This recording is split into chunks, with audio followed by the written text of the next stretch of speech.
Hello and welcome to Catholic Focus. I'm Maureen Kimani and our sign language today is Charity Ngima. Thank you for joining us as we bring you the stories making headlines today. The IBC chairperson said the commission will not hesitate to invoke its constitutional mandate if it determines that prevailing environment cannot guarantee a credible poll. Let's take a look. And this is attributed to certain conducts by the candidates and their supporters and the political parties. Some of the issues that have been reported to us relate to, for example, late night campaigns. Daytime, the place is peaceful. At night, madness descends. And the political parties and their supporters engage in running battles, defacing each other's campaign posters and materials, engaging in physical confrontations and fights. And on 1st July, sadly, such a confrontation late in the night resulted in the death of one person, which is very, very sad and unfortunate. We have also had allegations of bribery, and in some outlets, the scale of bribery is massive.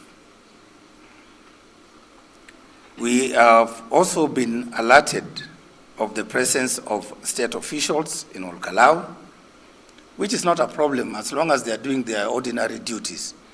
But where they are there to interfere, that is also very unfortunate. We have also been informed of the presence of goons or potential mobilization of goons in Olkalau. And this, therefore, will threaten the security of the people of Olkalau and the election generally.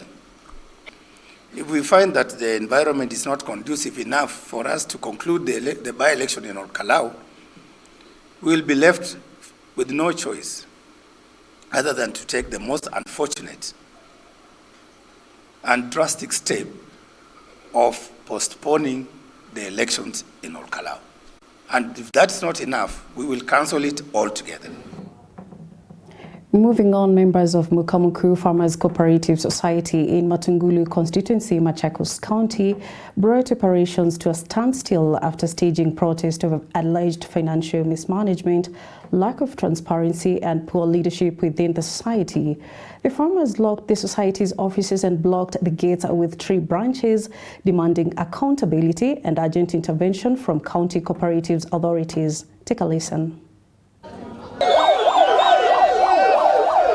The aggrieved farmers accused the society's management of embezzling funds, mismanaging the cooperative's assets and human resources, conducting what they termed sham elections, and denying members access to factory accounts where proceeds from their produce are deposited by the marketer. The demonstrators claimed that the management has failed to account for the cooperative's resources, leaving members without clear information on how their earnings are being managed. Hapa hii society yetu tuko na 1500 acres ya mawe. Na hiyo mawe imekodishwa watu 13 ambao tujui walipewa mashamba namna gani. Manake hiyo shamba hatukusema ipeanwe. Kila siku hao watu wanatoa 3 million shillings wakiwa wote 13 kwa sababu kila mtu anatoa 250,000 every day. Na hiyo ni mali inatoka tu hapa Mukamuku. 250,000 daily. Kwa mwezi hizo ni milioni ngapi? Kwa siku ni milioni 3. Kwa mwezi ni 60 million. Kwa mwaka ni 1.2 billions. Ni wapi utatoa 1.2 billions ambao umewaachilia iende? During the demonstrations at the Mukamuku Farmers Cooperative Society headquarters in Oldonyo Sabuk, the protesters called for the immediate convening of an annual general meeting to allow members to receive audited reports and elect new officials.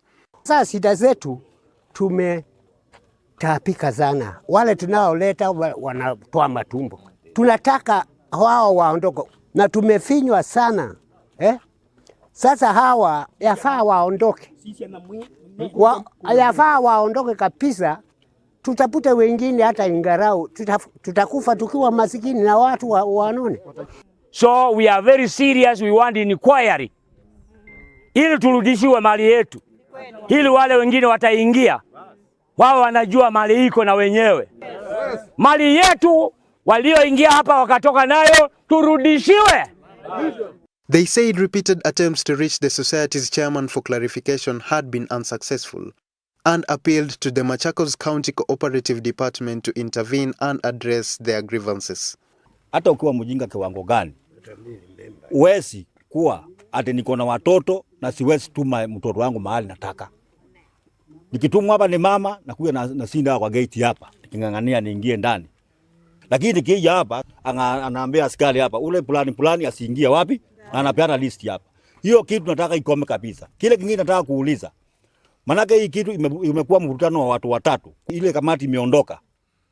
Na ile itakuja kuingia na probu ingie. Hizo ni vitu tatu. Na hii si mali ya mtu mmoja, hii ni mali ya watu 2616.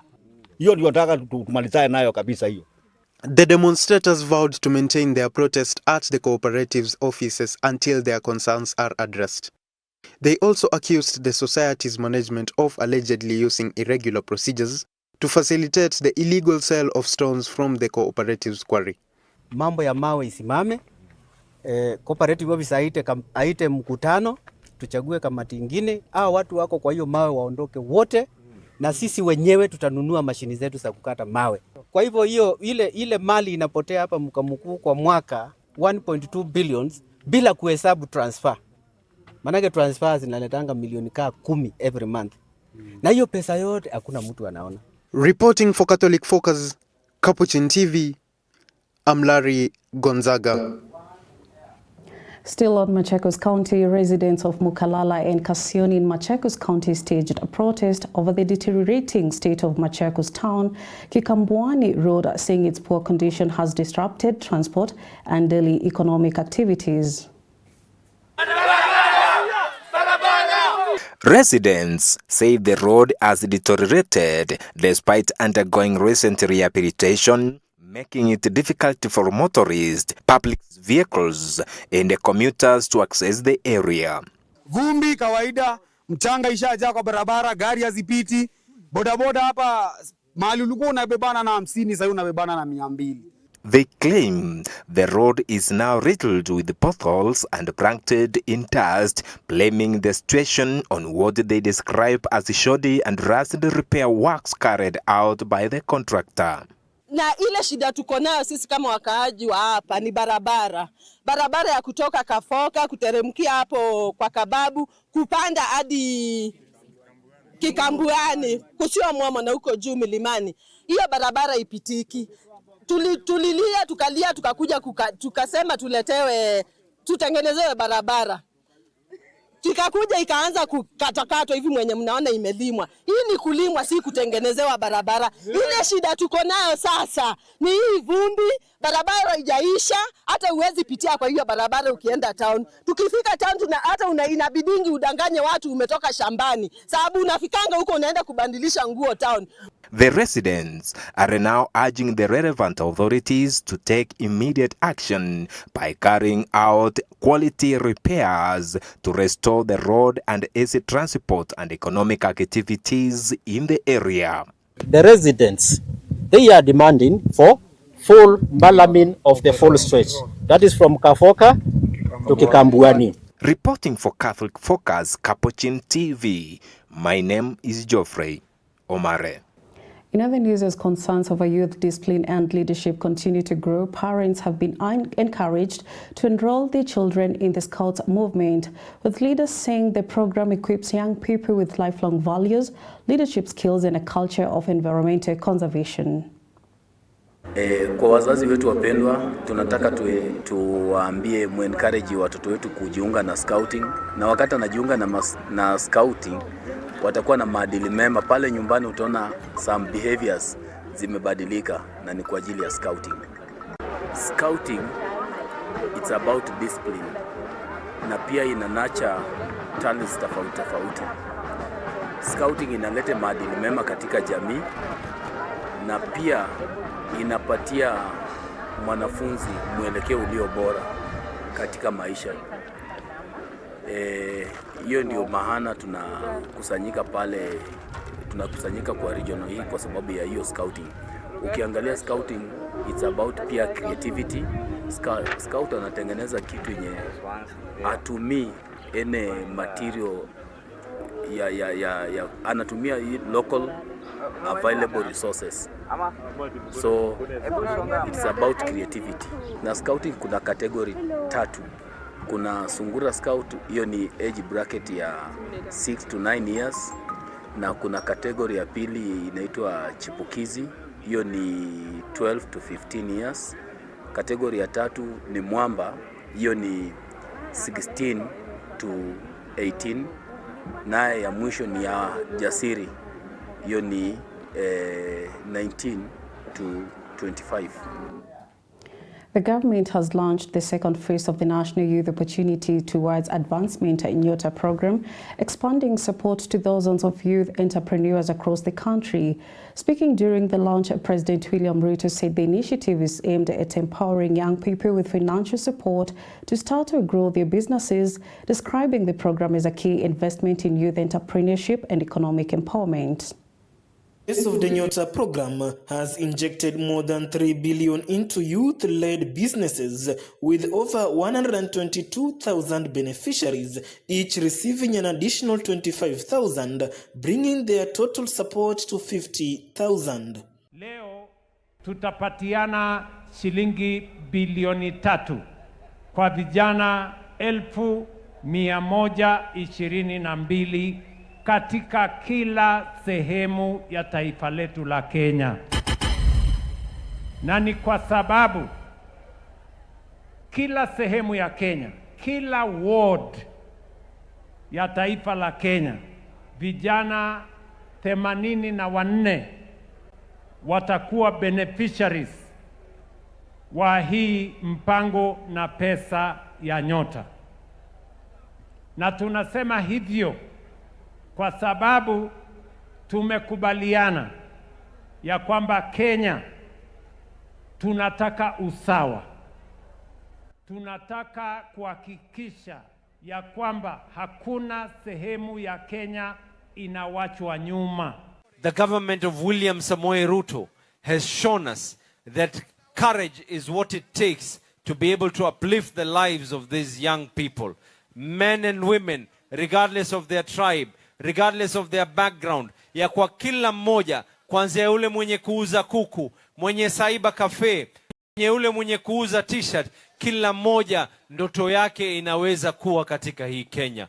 Kitengo kimoja cha huu mradi wa Nyota ni kile kinaitwa recognition of prior learning, na mmesikia hata rais mwenyewe akilitaja hilo. Tutatafuta vijana ambao wako na experience, tuwapatie veti, kama kuna kazi hapa Kenya wapate, lakini pia hata huko ng'ambo mahali tunatafuta kazi, wale ambao wako na recognition of prior learning waweze kupata kazi hizo. Kwa hivyo nataka niwapatie hakikisho vijana wetu kwamba tutasimama na nyinyi kama Ministry of Labor kuhakikisha kwamba maslahi yenu yameangaliwa vile inavyotakikana. Mwenyezi Mungu awabariki sana. The president has appealed to county governments to consider waiving business permits fees for Nyota beneficiaries for 2 years to help young entrepreneurs to grow their businesses. Gabriel Mukuma, Taita Taveta. And that brings us to the end of Catholic Focus. Thank you for joining us and for making Capuchin TV part of your day. I'm Maureen Kimani, and our signed language interpreter has been Charity Ngema. May God bless you. Goodbye.